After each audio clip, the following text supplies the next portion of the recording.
Mr. Murkich here, and today I've got part 11 on how to make a Discord chatbot, and in this video I'm going to show you how to limit commands to roles. If you remember from last video I said I had some trouble, but yeah, we finally fixed it. And also another command in how to list all the servers that the bot's currently in, as well as the invite link for those servers as well, which was requested. And also another command to create invite links to the server as well. So they're three little things which we'll go over, three little commands, so we'll add them in wherever. So we'll add them in the single ones, just here will be fine. So first of all, we'll start with the roles. We'll get that out of the way.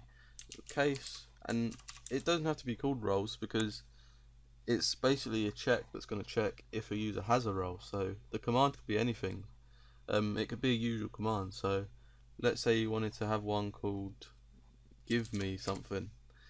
What would happen is you'll check if they're eligible to be given something. So what you do is you check if the user, so we'll say message.user, and set an exception has been encountered, whatever. Don't know what that's about. Message.user, and we need to check if they have a role, and this needs to be given a Discord role, but we don't know the role, so we need to get it. And the way we can get it is by saying message.server.findRoles, and what we need to do is type in the role name as a string, and you can see it's got we can put in if true or false if you want an exact match or not. So for this test server I've got, I'm not even sure if I've set up any roles yet, so we'll go and check. See, actually I've got the admin role right there. So what I can do is come back in the code and I can say admin, and I'll set it to true because I want an exact match. And then after that I can say first or default, and then close it off just like that. Now what that will do is, now if the user has the admin role, then we want to do whatever here. So we'll just say await message.channel.send message, not send file. We can send you are admin, and then else we'll copy that, you are not an admin. And that's a way to do it. And let's say we set up another role, server roles, create a role, and we'll just call it mod, and we're done with that. Because I haven't give myself mod, we should get a problem. But first of all I'm going to try it, and I'm going to say give, and you can see I am an admin because I give myself the admin role. But if I were to change, if I stop debugging, if I change this to mod, I didn't give myself the mod role. So if I type give again, it says you are not an admin, but obviously I didn't change it to you are not a mod. But you can see I've not got the role, so it doesn't allow me to do that. So that's a way you can limit roles. I'm going to change that back to admin just for the sake of it. So that's a way you can limit commands down to roles. And remember, you don't have to use the true or false, it's up to you. It will just get an exact match or not. So that's it for that one. So now what we'll do is we'll go down and create another case, and we'll call it servers, and it's going to list, or servers, it's going to list all the servers that the bot is in. So the thing we want to do is get them all, and we can do that with a simple for each check. We can say for each, we'll call it srv as a server in discord.servers, and what that's going to do is it's using the main Discord thing that we set up. So we're not using like message.server or whatever. We're getting all the servers which are connected to the bot. So for each server in here we want to do something. Obviously, instead of messaging each time, because for each time we send a message in here it's going to spam a lot, so what we'll do, if we come outside of the for loop, and we'll create a string called dim servers as a string, and it's going to be equal to nothing.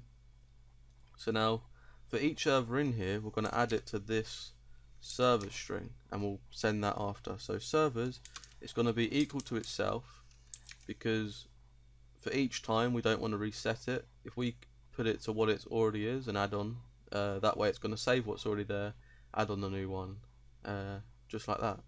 And then we'll add on the server.name, and then what we can do is we can add on a VB new line.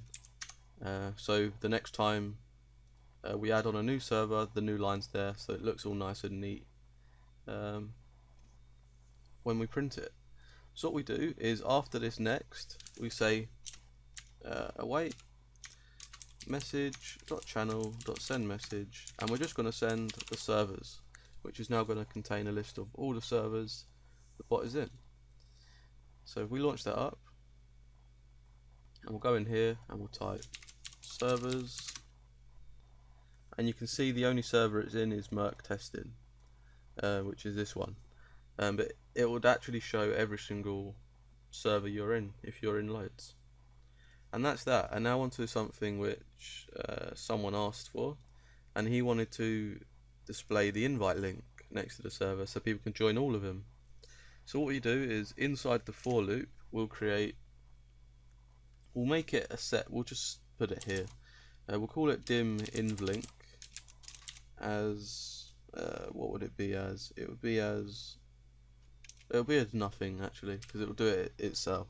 So it's going to be equal to discord.find servers, and we want to find the server that the current server in the for loop .name, and we'll say .first or default, and then obviously we want to get the invites from that server, and then what we can do is say .result.url, I believe, or .first or default again, just like that, and it will take like the first invite link, which will usually be a permanent one, and store it to invlink for us. So what we can do is after the server name, we can add on let's say a bracket, just like that, and then what we'll do is we'll add on the invlink, and then we'll add on the finishing bracket and add a space, just like that. So now if we launch that up, and apparently there were build errors, so what's the error?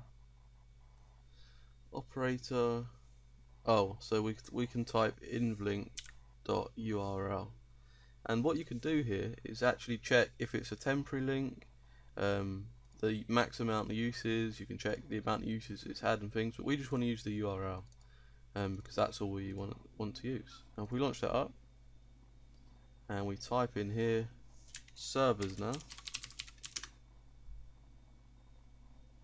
and no, we got an error, and I believe that is actually because the only reason we got the error is because I don't think there is an invite link for this server.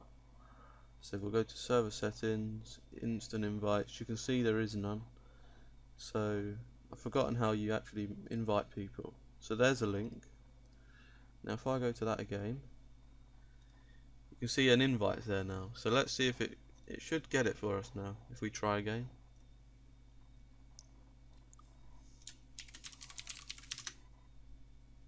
No, we got an error. I'm not sure how quick that updates, but you can take my word for it that that does work, because I've tried and tested it and stuff. Just because that server had no invite links, but that is what you'll do to do that.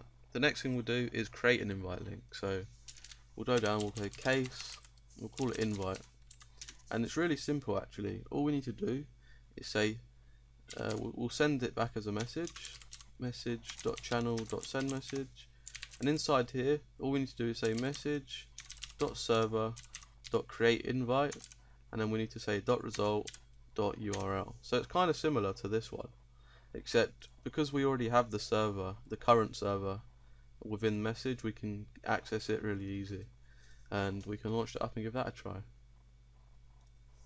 So we'll say invite, and you can see it's made a link. Let's see, you can see now that there's two two links in here, the one I created earlier and the one that's just got created. So now let's actually see if this server command is working yet. So no, we still have the same problem. I'm not sure how long the API takes to update that there's now links available, but that is how you'll do it anyway. So there's 3 little commands which will help improve your bot somewhat. So I hope you enjoyed the video. If you did, please be sure to leave a like and a comment, and I'll see you next time.